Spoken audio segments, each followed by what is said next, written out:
Hi, and thanks for hitting the snooze button. My name's Neil Headley.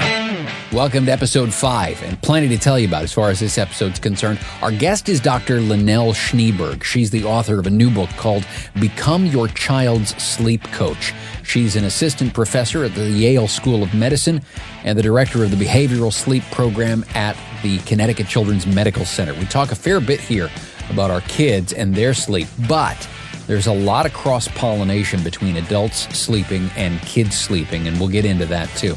We also talk about that episode of Mad About You, where Paul and Jamie sit outside the baby's room torturing themselves over whether to let the baby cry it out. We talk about the things that doctors tend to get wrong when they're treating sleep issues, not just in adults, but also in kids.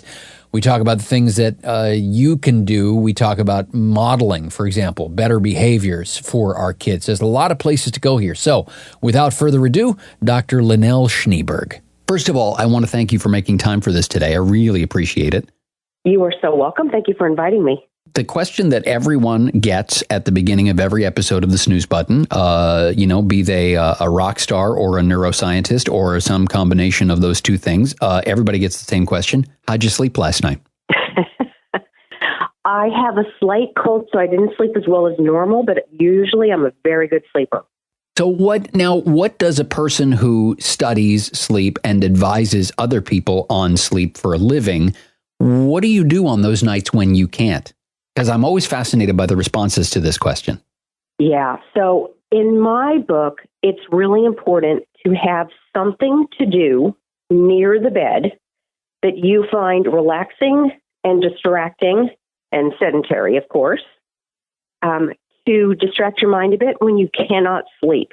So the best thing and the most classic thing is a book and a book light. Interesting, but not a book light that has any blue light in it. And of course, we'll get into blue light, I assume, in depth as the conversation unfolds. I want to tell you about my 14-month-old, which Sure. I know is a little bit younger than is in your practice. We lucked out because she goes down every night at about 6 o'clock. Fantastic. And wakes up the following morning at about 6 o'clock.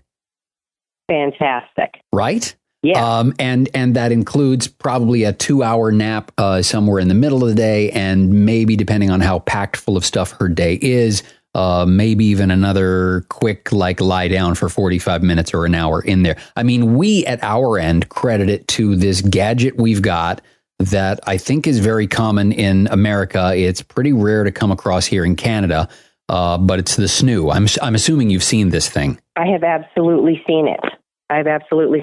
But I think your daughter has she mostly outgrown it at 14 months? Yeah, so she was, by the time we pulled her out of the snoo at 6 months, because they're only supposed to stay in it until they're 6 months old. That's she was busting out 8 hours a night by then. Yes. And transitioned over to her crib really easily, and has been averaging 12 hours a night ever since. So that's for the last 8 months. And we mentioned this to other parents, and right out of the gate, they hate us. They hate us with the fire of 1,000 suns. You're the envy of your friends. The reason that happened for you is that the snoo kept you from, I'm going to use a very unwieldy term here, okay?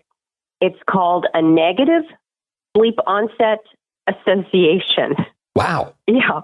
And that's a very psychological sounding term, but I'm going to unpack it for you, okay? A sleep onset association is basically a thing that you need in order to go to sleep, right? So some babies get used to being rocked or bottle fed or breastfed or sung or driven around in the car or being patted on the back or any of those things. But the snoo did all that work for you, and your baby learned how to fall asleep without being rocked or fed or driven around in the car. And it's called a negative sleep onset. A negative sleep onset association, just because the word negative just means I need a parent to do this, right? So the snoo. Interesting. Yeah. So the snoo helped your daughter learn how to fall asleep without any of those. And the lay term for these is a sleep crutch. Without any of those sleep crutches. So when it came time to put her in the crib, she already knew how to fall asleep in a safe, flat surface without any help from a parent. So, I mean, obviously the gold standard of what do I do if my toddler, my 3-year-old or whatever it is, can't fall asleep is coming to see you or someone like you if you're in a different part of the country. Right. But if I don't necessarily have ready access to somebody, if my child has gotten to 3 or 4 years old and they're a lousy sleeper, am I kind of screwed by that point? Or is it too late to start trying to rehabilitate their sleep? How young do we need to start making sure that they're on the right path? Sure. So in the field of sleep medicine and in the literature, we all agree, pediatricians and sleep medicine people agree, that 6 months is, quote, the perfect time to help a child learn how to fall asleep independently. And some kids have learned it already by that age, the way your daughter did. But some parents do what's called sleep training, which just means helping them to learn how to fall asleep independently. Some parents do that at 6 months. But then when the child leaves the crib and goes into a larger bed, a toddler bed or a twin bed, many times you have to do it again because they're feeling their freedom, aren't they? They know they can leave the bed and come and find you. So then parents often get in the pattern of lying down with their child to help them fall asleep and then leaving. And then that's an issue where their sleep crutch is gone when they wake up in the night. And of course, they have to come and find their sleep crutch again, their parent, again, to get the job done, to get back to sleep. So it's not too late, though, because the reason I wrote my book, which is called Become Your Child's Sleep Coach, and it's for parents of kids ages 3 to 10, I wrote that because when you look at books on sleep training or helping children sleep, mostly you'll see babies' faces shining out at you from the bookshelf at the library or the bookstore. So I wanted to write a book for parents to teach them how to do it when the child is a little bit older and can walk and talk, which can be harder, but is completely doable once you know what to do. So one of the things, and parents are notorious for doing this, not just as it relates to sleep, but as it relates to pretty much every aspect of their child's life, from birth until, the parents are no longer around to keep track of them. Right. We always try to figure out what's normal. And, and this comes into longer conversations about parental guilt, about, whether you have the most expensive stroller and all these different sorts of things. But as it relates to sleep, tell me about, and I know it changes, based on the age of the child, but what is normal for a child? Sure. So if you want a great graphic, you can go to a website, and it's the National Sleep Foundation. And they have this really great graphic. And the reason I love it is it shows the ranges.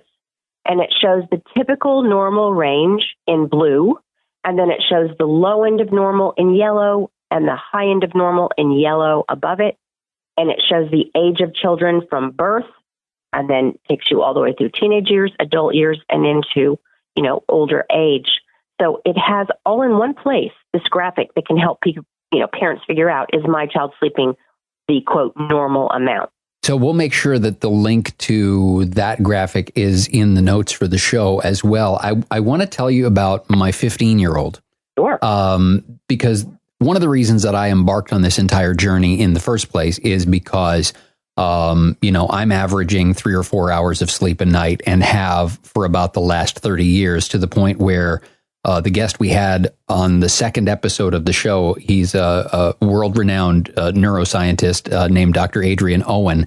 And Adrian was stunned that I function as highly, as quote unquote, highly as I do, because that's how little sleep I get, partly because my alarm goes off for work at about 2:30 or 3 o'clock in the morning. And I can't tell you the number of times that as I've staggered down the hallway past my 15-year-old's room, I see all the lights on in her room. Yeah. And she's in there snoring away, and there's her phone at her side. And I can only imagine what that is doing to her on a day-to-day basis with things like cognition and stuff like that. So for my 15-year-old who's lying there with all the lights on, first of all, talk to me about the impact that may or may not be having on her on a day-to-day basis. Because one of the things we're all faced with, I think, as parents is we want better for them, but sometimes the trying to, I'll use this word gently, force better on them is just going to get you nothing but resistance and pushback. So maybe if I had a better picture of what sleeping with her phone beside her and her lights on all night is doing to her, maybe that gives me a better place to start. So what am I looking at for that? Sure. So it's too late for your 15-year-old. Not too late to help her, but I love it when parents start this as soon as children get any access to any sort of screen, that there's sort of a house rule, so to speak, that those are charged and kept out of the bedrooms at night. If you start that early, then sometimes you can carry right on through where, hey, we all charge our phones and our tablets, on the kitchen island at night. And that's just a great house rule to have.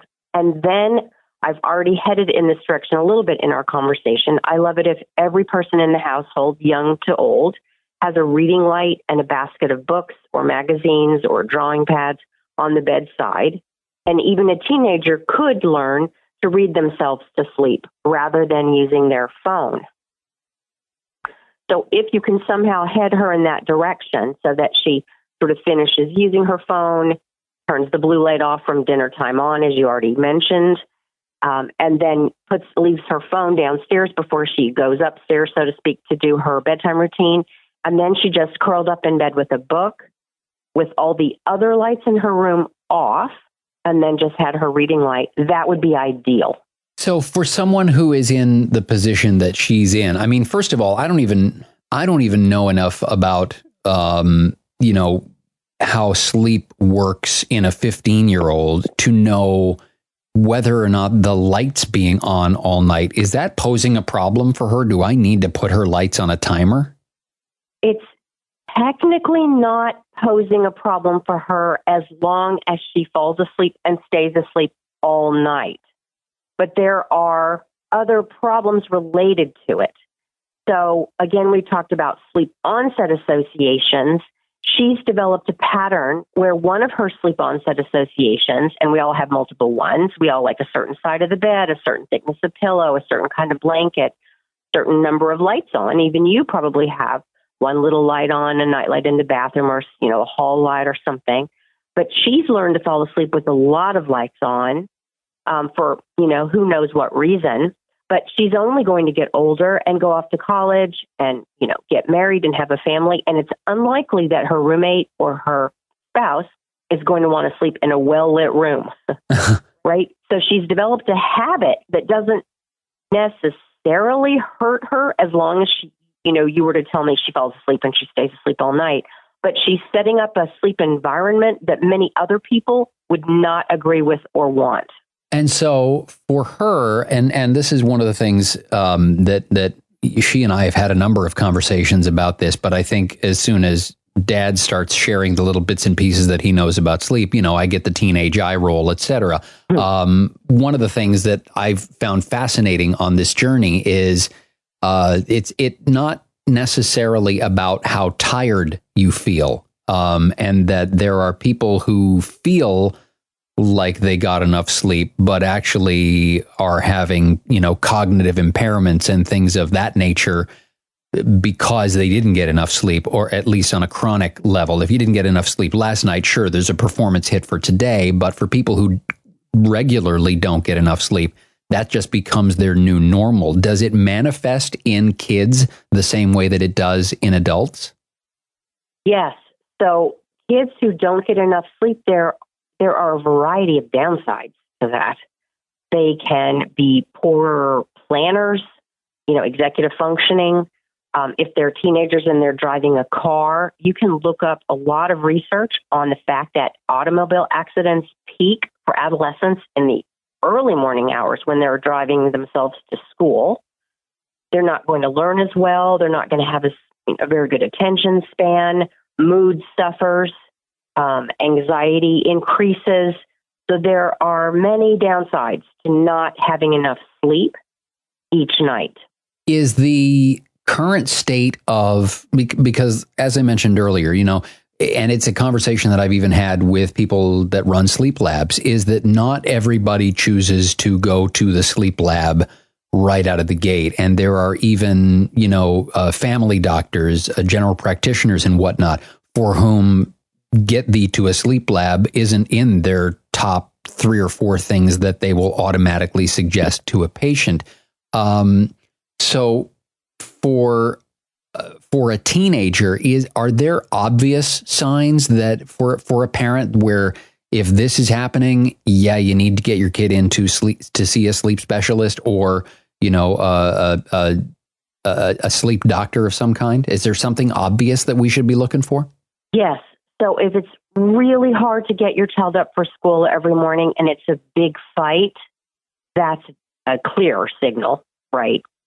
And that can be a big battle in a lot of American homes. I've heard stories you would not believe, about what parents have tried to do to get their teenager up. So that's one obvious sign. And another one would be the kind of day-to-day functional things that we just talked about. It takes them longer to do things. They have attentional issues, mood issues, and so on. And then there's a third aspect that people should think about, which would be whether or not they have noticed any breathing-related problems with their teenager. Do they hear snoring coming from the room or gasping or choking? Or does their child report getting really hot at night? Does their child have any headaches in the morning? Has their child been diagnosed with ADHD or been put on a medication to improve their attention? If any of those things were true, I would absolutely recommend that they see a sleep specialist and rule out sleep apnea and get some help from someone like me. I'm a behavioral sleep person, so I would help improve their routines, try to help them figure out how to achieve more sleep each night, even with the incredible load of things that teenagers often have to do between sports and academics and so on. So I think any teen who has those symptoms would benefit. What do you think of this movement that seems to be starting to gain some traction, particularly in America, about staggering school times so that kids will get to school later in the day when they're arguably more functional? I could not be a bigger proponent. It's absolutely what should happen. There is so much research behind this that it's not even a question. Kids are driving when they're impaired. Their academics are suffering. Their mood is suffering. They feel anxious. I always say to parents, what if you had to get up at 3 a.m. to go to work on a regular basis? That would be so hard on you. And that's essentially what we're asking teenagers to do, because when puberty hits, melatonin, the sleepy hormone, absolutely gets released later in their bodies than it did when they were a child, younger child. And so they really don't have that drive for sleep until much later.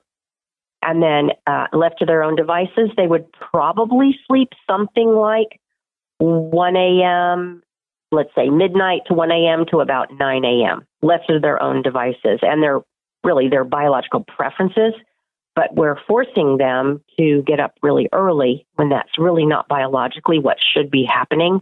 And if you think about it, your little ones wake up easily and comfortably at 6 in the morning. So, and, regularly without waking them at all, of course, at 6 in the morning or earlier. And so if we flipped the start times of elementary schools and high schools, we'd have a lot more happy, the kids would be a lot happier. Now, there, of course, are very complicated reasons why that can be hard, but is it the best plan? Yes, it is. So talk to me about the reasons why that's so hard, because to me, that feels like a no-brainer. And I've heard people that are making the argument, and I don't know enough about the subject to know if this argument holds water, but people are saying, you know what, we are doing this all based on the convenience of the parents and how easy it is for the parent to get, for example, a 7, 8, or 9-year-old to school on time.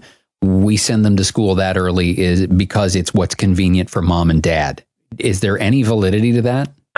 That is probably easier for mom and dad if you think about it, because the older child, they're sort of off on the bus or driving themselves, and then there's more time to get the little one ready. But to me, if you really do the math, you can figure out a way to manage any of these things. There's something about the length of the workday that we're talking about here. There's athletic competitions. There's after-school jobs for teenagers. There's the fact that many teenagers serve as the daycare, if you think about it, until the parents get home. So parents want the teenagers getting home first. But you could add after-school programs. You could reprogram the bus schedules. You could get everyone in an athletic division to agree to change the competition times for sports. There are ways around all of the problems that are put forth, and there's not a single school district that has changed to this new system that has ever gone back. So where are the states where this is taking hold? Because I know there are some places where this has become the norm. Where have they got this nailed down? Honestly, a lot of the states where this has gotten nailed down are states with a strong sleep medicine training program where there are a lot of sleep doctors in that state. So, for example, there is a very well-known sleep doctor who was at Brown, and some of the towns around Providence made the change. And there was some very prominent work done around Washington, D.C., and many of those towns have made the change. California almost did it as a state. It made it through the legislation and was voted on, and then it was vetoed by the governor. On what basis? Well, on what basis do you take something that basically everybody agrees on, including scientists? Well, mind you, I'm thinking now of a whole list of things that scientists agree on that never pass the bar in terms of legislation. But let's stick with the sleep thing for a second. On what basis do they veto that? Why would they? What ground do they have to stand on? I'm not even sure why he did that. I'm sure there was some pressure put upon him, but I don't know by whom. But we all heaved a big sigh because we were almost there for an entire state. Can you imagine how great that would have been for an entire state to switch over at once? So how close are you in your home state of Connecticut, which is also my 15-year-old's home state? How close is Connecticut to getting in line on this? There are Greenwich made the switch. Wilton made the switch. Guilford's working on it. And Westport is working on it. And as those towns go, often so goes the state. Because those towns are towns with a lot of resources, shall we say, and they will often hire experts to come in and talk to the school boards, because that's really where you have to start. And if you present the facts and the data to an educated populace, they will make the decision to change the school start times. The data is all there. And the benefits for the children are all there. Very clear to see in the data. Well, it's interesting, too, when you think of Connecticut, for those who aren't aware, I think is still in many circles thought of as the insurance capital of the world. Yeah. And so if you think of all the medical insurance folks that have a stake in our kids being healthier and performing at a higher level, I think of my daughter who's going to school in South Windsor, a couple of miles away from the head offices of all of the big insurance companies. And I think, wow, you'd think up in that part of the state, it would be an easier sell. But it sounds to me like it's all at the south and southwest corner that everything's really taking hold so far. For the most part, that's true. And there may be other districts that are working on it that I'm unaware of, but there is a movement afoot. And there is a national clearinghouse now called Start School Later, which is based in Washington. Is there still this unfortunate tendency? Because, and it's funny, during the time that I lived in Connecticut, I was part of a study involving general practitioners and family doctors who, we were asking them for their thoughts on diet, exercise, things like that. And we were surprised by how many family doctors came back and said, you know what, I hate when my patients ask me about diet and exercise because it's an entirely different branch of medicine. It's something that we spend a cursory amount of time on in med school, but not enough that I can sit here and dish out, expertise on these things. So most of what I'm able to tell people is eat less, exercise more. Mind you, that's almost 20 years ago now that we did that survey among the doctors. But are we still at a point with sleep and sleep medicine where for a lot of doctors, the first answer is things like medication. Is that still where we are, or are we becoming more attuned to the fact that no, this is you need to go to an expert on this? I think that we're still at the point where a doctor might say, well, why don't you try melatonin? We jokingly call it vitamin M in sleep circles because it's quote unquote prescribed so often. I'm putting that in quotes because it's obviously available over the counter. But there's hardly a family that I see in the pediatric sleep clinic where I work where that family has not tried melatonin. It's really the first thing they'll try. It's often the first thing that a pediatrician will recommend. Again, because it's quicker, they don't have enough time to spend with these families on things like health, behavior, sleep, and diet and exercise. They have less and less time to see their patients. And they don't get, again, a lot of training on sleep in medical school, similarly to diet and exercise. So I think sometimes they would love to, but they don't have the time to spend. And I go out every month and do continuing education at lunch with pediatric practices, and they love to know that there's a sleep center where they can send their families whose kids aren't sleeping well. They love to hand that off because, again, they don't have a lot of training and they don't have a lot of time. Does most insurance cover sleep studies for kids? Absolutely. Because of the reasons you mentioned. It heads off things that cost more money, right? So if you think of in the adult world, insurance would pay for a sleep study because it might head off or lower the risk of a stroke or heart attack or hypertension, high blood pressure. And so they save money by having a sleep study done and then treating sleep apnea rather than having to handle the problems down the road that might come from untreated sleep apnea. Tell me if there's something that I should have asked you about, but that we haven't gotten to yet. As I think about the book, and the book is fascinating, even if your kids are older, I know it says ages 3 to 10, but there's a lot of critical information even there for teenagers and even young adults. At least I think so. Is there stuff that we should have covered that I didn't get to? There's one more thing that I would throw into the mix here, and that is that parents often do two things with all the right intentions that result in worse sleep for their children. We talked about the first one, which is sort of sticking around in their bedrooms, helping them get to sleep, which feels very cozy. And as a parent, we all know the joys of snuggling with our kids. But if you stick around until they're completely asleep, they're going to need you again. And so in my book, I talk about gentle way to help them fall asleep independently. But the second thing parents often do, they're what I call granting too many callbacks and curtain calls.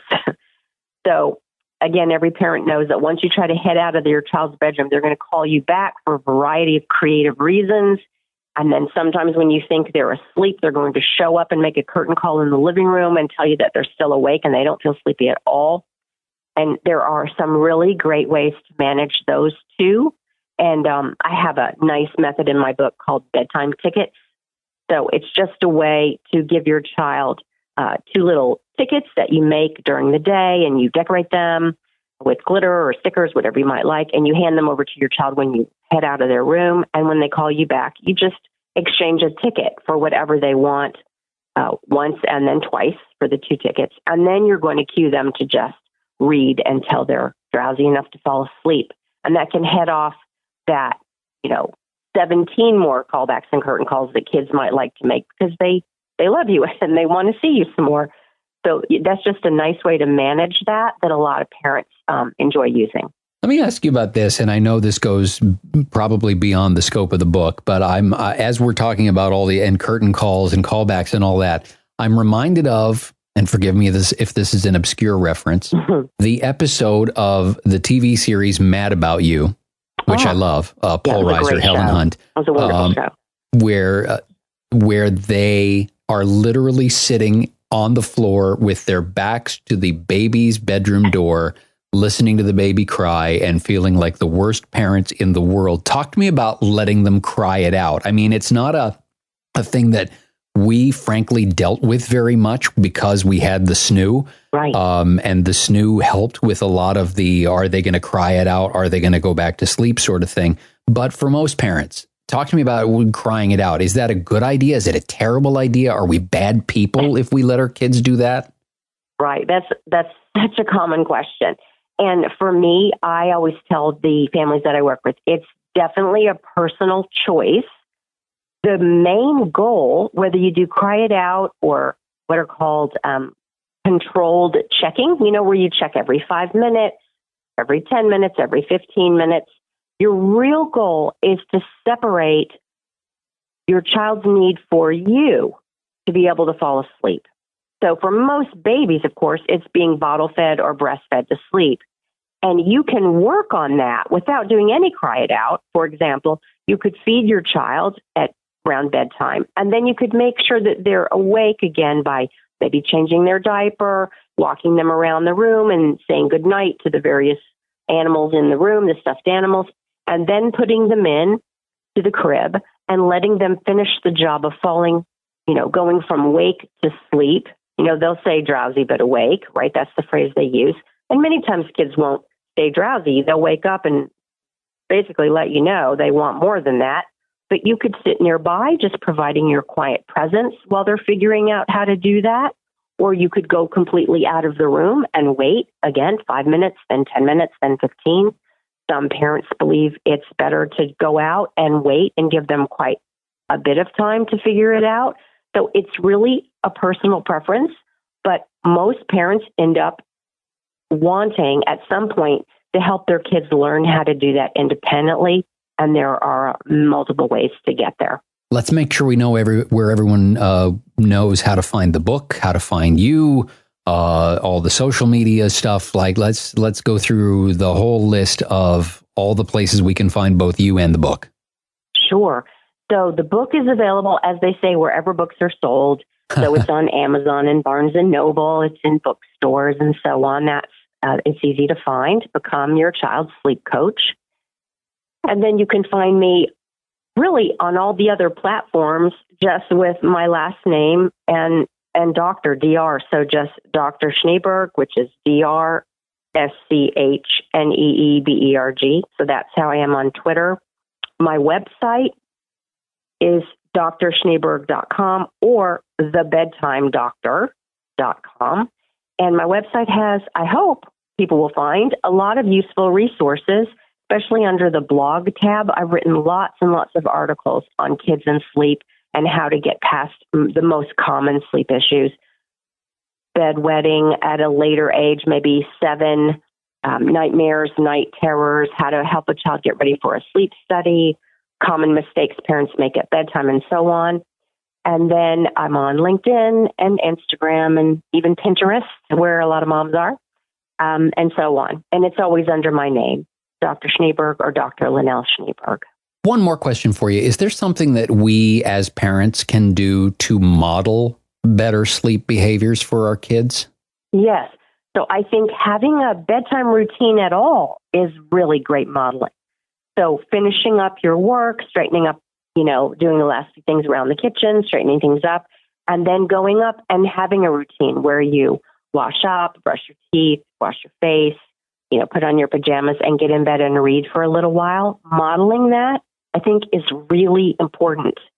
I think a lot of parents are starting to worry that kids aren't going to read as much. There's a new book out that I would love to recommend called How to Raise a Reader.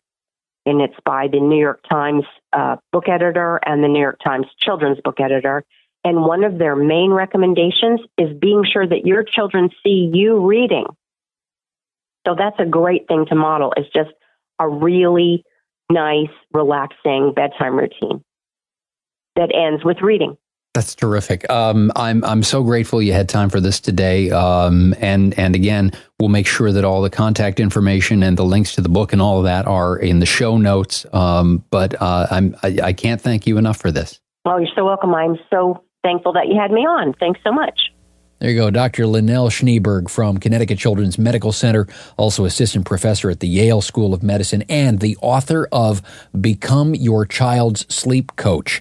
The link to get to the book is in the show notes. You'll also find it at thesnoozebutton.com/podcast, along with a ton of other links that are waiting for you there. Contests page, a way to leave a message or a question for our panel of sleep experts. Super easy way to rate and review the show, leave feedback. There's links to our social media stuff in there if you want to make a donation to the show to help keep it commercial free and keep the doors open. That link is there as well. And also recall that if you are crunched for time but you love the info, there are 9-minute versions of every episode with a different podcast that we call the Snooze Button Express. And you'll find the link for that on our website as well. Back next week with another brand new episode. Until then, my name is Neil Headley. Hey, get some sleep, would you?